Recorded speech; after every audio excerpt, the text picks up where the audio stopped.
राजा जनक की मिसाल बाबा आमतौर से मुरली में देते हैं कि वो कहता था, उसने सन्यासियों की सभा रची और उनको कहा कि मैं मन को कैसे जीतूं। गीता में भी राजा जनक की मिसाल है और जानकी दादी को बाबा कहते थे राजा जनक। तो वो राजा जनक की जो मिसाल है बहुत गाई हुई है कि राज करते हुए भी वो विदेह था। विदेह माना उसने देह के भाव से, देह के भान से उपरांत था। विदेह अवस्था जिसको हम अपने अव्यक्त अवस्था कहते हैं अपनी भाषा में। तो देह होते हुए भी हम विदेह कैसे हों? जब है देह तो विदेह कैसे हों? जेब में हमारे पैसे हों और हम कहें कि हमारे पास तो कुछ नहीं, ऐसा तो नहीं। जो चीज है हमारे पास वो तो है। देह होते हुए विदेह कैसे हों? तो उसका भान नहीं, उसका भाव नहीं, उसका अभिमान नहीं देह का, ऐसी स्थिति उसको कहते हैं भाई वो जनक बना। जनक शब्द का मतलब है पिता, जो जानकी का मतलब है कन्या।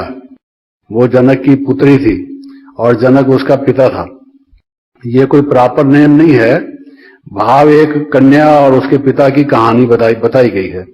जैसे हम कहते हैं there was a king and there was a princess, उस प्रकार से कहानी बताई गई है। These are not proper name, these are general names. ये नाम देकर सारी आगे बात बढ़ाई गई है।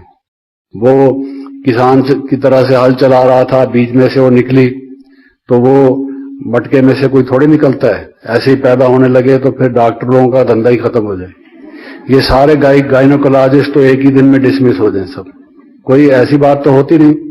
तो वो जो सारे शब्द के जो अर्थ हैं वो सारे आध्यात्मिक अर्थ हैं, भाव अर्थ हैं उनके।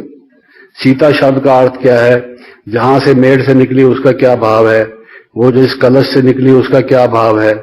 उसकी सारी रामायण की कोई व्याख्या अगर हम आपको बताएं तो आपको आश्चर्य हो कि बिल्कुल ये तो इसका भाव ही दूसरा है। रामायण वही की वही होगी, लेकिन आप देखेंगे उसका भाव बिल्कुल ही अलग है। आध्यात्म रामायण है वो, लोगों ने उसको नाटक बना रखा है। तो राजा जनक ने वो जो सन्यासियों की सभा रची तो उसमें उसने ये कहा कि आप में से कोई ऐसा है जो ये मुझे ऐसा कोई तरीका बताए जिससे कि मैं अपने मन को जीत सकूं। आपको मालूम है एक तो उसमें अष्टावक्र की बात आती है कि जिसके शरीर में आठ वक्र थे। अष्टावक्र माना जिसके शरीर 8 जगह से मुड़ा हुआ था, बेंड्स एंड ट्विस्ट थी उसमें। तो उस पर हंसे थे सन्यासी देहाभिमानी। और उस बात की बात नहीं कह रहा, उसने कहा था कि जैसे घोड़े पर चढ़ने में टाइम लगता है जितना, एक रकाब में पांव रखो और दूसरे उसकी पीठ से दूसरी टांग पार करके घोड़े की पीठ पर बैठो, तो इतने टाइम में मुझे कोई ऐसा उपाय बताए सहज बिल्कुल जिसमें इंस्टेंटली मेरा मन वश हो जाए। तो वो बताते हैं भी अष्टावक्र ने उसको कहा हो सकता है मैं बताता हूं, अच्छा तुम बताओ। तो उसने कहा कि ऐसा है कि ये, और कहता है अगर तुम ये करा दोगे तो मैं आधा रात तुम्हें दे दूंगा। उसने कहा नहीं मुझे वो नहीं चाहिए। उसने कहा अच्छा सारा ही रात दे दूंगा, तुम्हारे चरणों पर बैठूंगा। तो उसने कहा मुझे आधा ही नहीं चाहिए, सारा भी नहीं चाहिए, मुझे राज नहीं चाहिए। तो उसने कहा क्या चाहिए बोलो, और मेरे पास तो यही है। कहता है नहीं तुम्हारे पास एक चीज और है, वो मुझे दे दो। तो उसने कहा मांग लो, मेरे को यही चीज चाहिए। तो उसने कहा कि उतने समय के लिए मन मुझे दे दो, मन मुझे दे दो, जिसको बाबा कहते हैं मन मना भाव, मन मुझे दे दो। तो मन जब उसको दे दिया तो मन में फिर अपने भाव से कुछ नहीं सोच सकता वो, क्योंकि वो तो उसका हो गया। अब वो जो कहेगा उसको वही सोचना पड़ेगा। उसका अपना मन ही नहीं रहा तो वो अपना विचार कैसे करेगा? मन जब उसने सरेंडर कर दिया, समर्पित कर दिया अष्टावक्र के, तो वो सोच कैसे सकता है?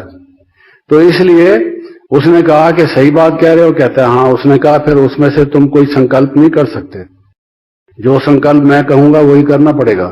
कहता है जब आपको दे दिया तो आप जो कहेंगे वो आप वही करूंगा। तो उसी में ही उसका मन स्थिर हो गया, कोई संकल्प उसको नहीं आया। और फिर उसने देखा शांति मिली उसको, और उसने सोचा यही तरीका है। इसलिए गीता में बार बार आता है मन मना भव मध्य आदि भव माम एव नमस्कुरु। तू मन मुझ में लगा, एक मुझे ही याद कर। ये उपाय है। ये छोटे छोटे जो फार्मूलाज हैं, ये हमारे, जिसको बाबा कहता है युक्ति से मुक्ति मिलती है, ये युक्तियां हैं मुक्ति की। ये युक्ति के, ये जो फार्मूलाज हैं, हम युक्ति समझते हैं, जो चालाक आदमी चालाकी करता है उसको हम कहते हैं बड़ा युक्तिबाज आदमी है। वो युक्ति नहीं, समझदार तो वो व्यक्ति है जो अपने परम लक्ष्य को प्राप्त करता है। तो ये जो हमारी युक्तियां हैं जिससे मुक्ति मिलती है, मन मना भव, ये वो है युक्ति। थोड़े से शब्द हैं, मन मना भव, 2-3 शब्द, और उस 2-3 शब्द से पीएचडी ले सकता है आदमी। वो तो आप सभी पीएचडी बन रहे हैं, लेकिन वो प्राप्त हो जाता है जो पद है उसका।